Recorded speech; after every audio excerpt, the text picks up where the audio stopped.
I'm Maya, I'm Joshua. I'm Maimuna. and we are Hunger and Hunger and Poverty. Poverty. Okay, so actually, before starting this presentation, we actually have some polls that we want you to take.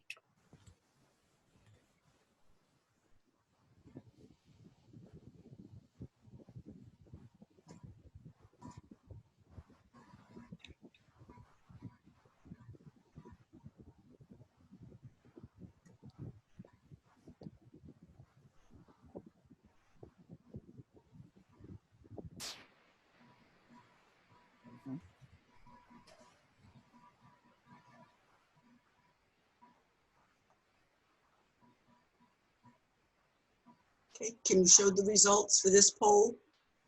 IO, great. Okay, this is the first one. Can you do the second one next?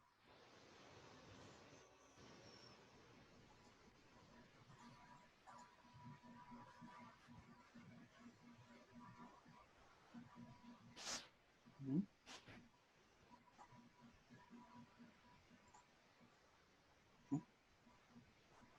If you have all the polls, can you show the results?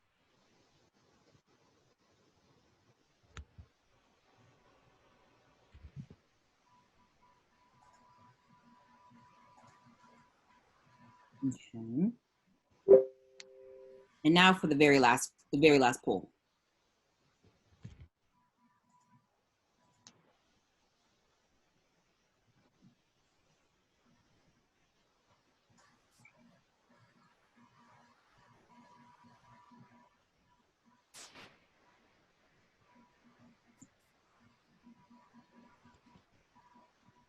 Now can you show the results for the very last poll? If everyone answered.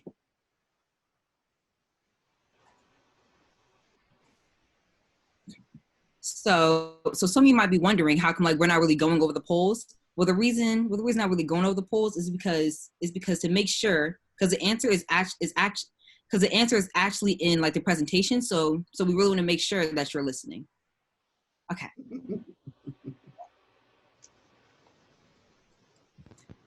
The U.S. is a land of plenty. So why do millions of Americans still go hungry and live in poverty?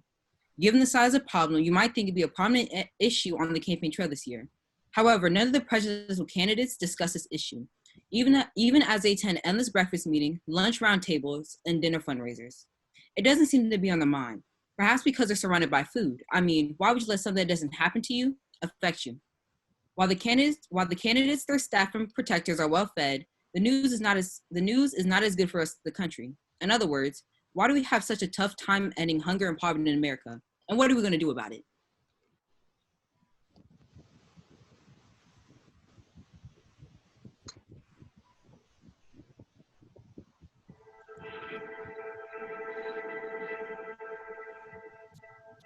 I am what child hunger looks like in America.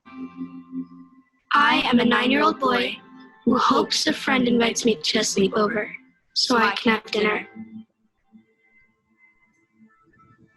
I am a 15-year-old girl who goes for walks during lunch, so my friends won't know I don't have anything to eat. I am a 13-year-old boy who gets into fights at school just because I'm hungry.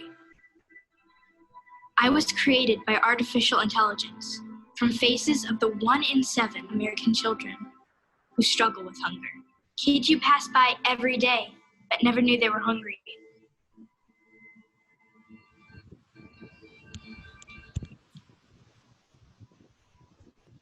Poverty is a state of being poor. However, if we go into more detail, poverty is not having enough money to meet the basic needs such as food, clothing, and shelter. Food insecurity is not having reliable access to a sufficient quantity of affordable, nutritious food. Because of the pandemic, the number of people experiencing food insecurity could rise by 17.1 million. The number of children facing hunger may rise to 18 million, or 1 in 4 children overall. Who's hungry? Although hunger affects every community in the U.S., some groups of people are more vulnerable than others. African Americans are 2 times more likely to be food insecure than white, non-Hispanic households. Senior citizens are the fastest growing food insecure population in the United States. 1 in 4 veterans of the Iraq and Afghanistan wars is food insecure, and a growing body of research shows that the number of college students facing hunger is skyrocketing. Who does hunger and poverty affect? Children are affected because of malnutrition.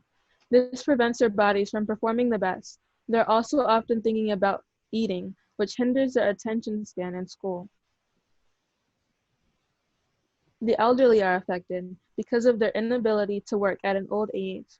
When at an old age, it is harder to work and take care of yourself. Without work, there's no income.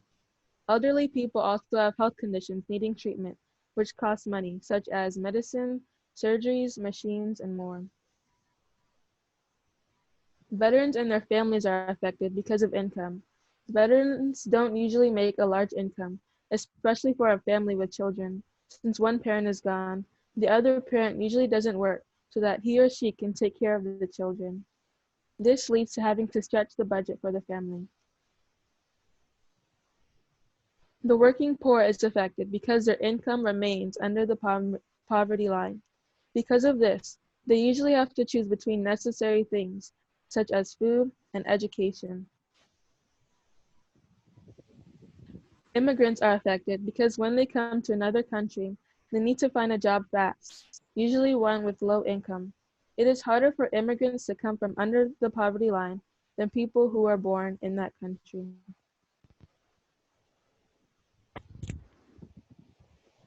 So here, if you look at this map, you can see the places where poverty is at its highest and at its lowest. Now, let's look at the question, how does poverty happen? People who are food insecure eat a less varied diet, participate in federal food assistance programs, and turn to emergency food programs, including community pantries. Most of these hungry families juggle expenses. They trade one kind of insecurity for another and forego payments for utilities in order to buy food. Some experts and families say the following. They wonder whether our food will run out before we got money to buy more. The food that they bought just didn't last. They didn't have money to get more. We couldn't afford to eat balanced meals. Why are people still going hungry? Given how bountiful the United States is, why does hunger still remain a problem?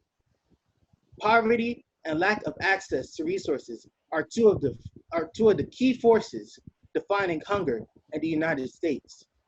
The link between poverty and hunger is clear. Households with children, single parents, and those living below the poverty line are at a particular risk. Hunger and food insecurity is a health issue. Hungry children are more likely to be sick and developmentally impaired. In other words, hungry children do not live up to their potential.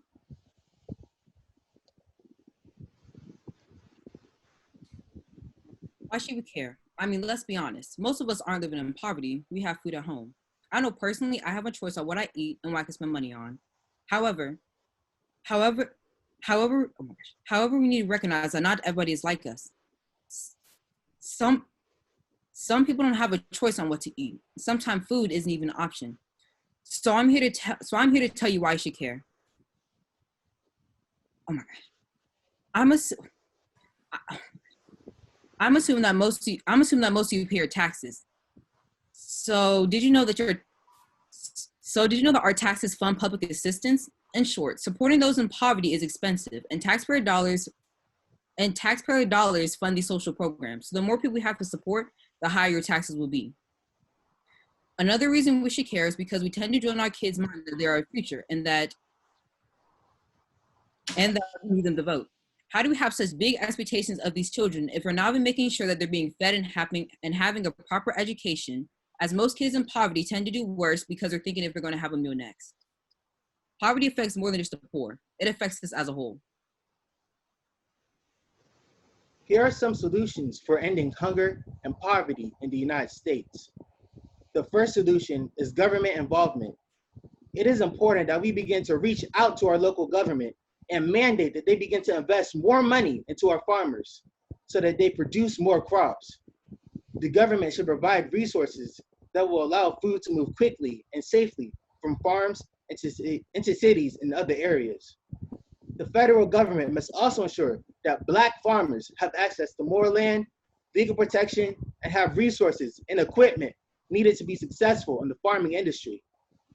We can be the generation that will speak up and bring awareness to end hunger and poverty in the United States by having people sign petitions for a change and bringing those petitions to our elected government officials.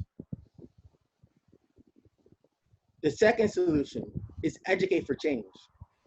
Through education and even camps such as STEAM, we can learn more about the importance of farming and sustainability. We can also educate people on the importance of eating healthy and how they can plant fruit and vegetable gardens within their area. According to the Food and Agriculture Organization of the United Nations, urban agriculture is the growing of plants and the raising of animals within and around cities to provide fresh food, generate employment, and recycle waste. Some schools, companies, and even nonprofit organizations are now beginning to plant fruit and vegetable gardens. Some vegetables that grow well in the Washington, D.C. area are peas, lettuce, tomatoes, peppers, squash, and okra. The third solution is providing resources. People can use their technology expertise to build food sustainability websites. They can also provide resources and information on these websites, such as where to locate food banks in their area and which schools are serving free meals during the summer or even during COVID-19. There's so much more information that can be provided on the website. This could be the time that these meals are available, where these meals are available, what they're going to be serving on that specific date, and its nutritional value. The website could also say the names of the organization and the contact information. Our fourth and final solution is bringing awareness to the issue of hunger and poverty. We can bring awareness to the issue of hunger and poverty by joining organizations that support the fight to end hunger and poverty. There are so many organizations and even nonprofit organizations whose primary focus is to come up with innovative ways to end world hunger and world poverty. We can join these organizations or even create one of our own. My sister, who just turned 19, started a nonprofit organization last year to help combat homelessness and poverty. We are the voices of change. Let's get up and get active. We would like to thank the websites we use for references and the tools we use, specifically Adobe, Esri, and Agritexture's DLI calculator. Thank you.